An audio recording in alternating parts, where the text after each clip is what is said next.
So I started Claire Flowers because I couldn't find shoes that were both functional and fashionable. I was selling software and I had to travel quite a bit for work.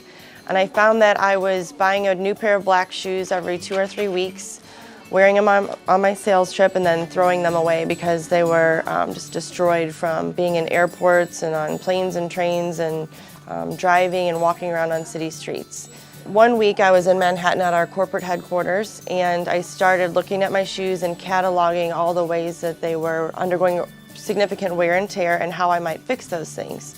So I started by looking at my heel and I found that all of the leather was ripped off the heel because I had gotten my heel stuck in a grate or a crack and had to pull it out, at which point all the leather comes off.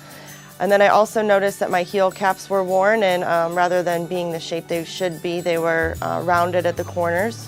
And then I looked at the back of my heel and saw that the leather was worn just above the heel from my car's floor mat. They also hurt, and they also didn't have any traction, and so I slip and slide on the airport floors mostly when I was running late for my flight. So I decided I would solve all these problems. First I made a heel that's flared at the base so you don't get stuck in the grates and cracks to begin with.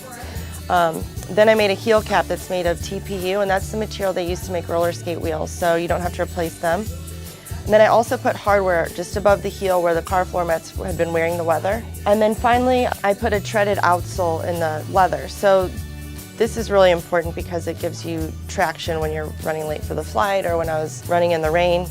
And then to keep my feet comfortable all day and night, I put a memory foam insole in the interior. So oftentimes my first meeting is at 8 a.m., then my last meeting was at 4 p.m., and then I'd entertain clients after work. So sometimes my days would go until 9 or 10 p.m. My feet don't hurt with these shoes.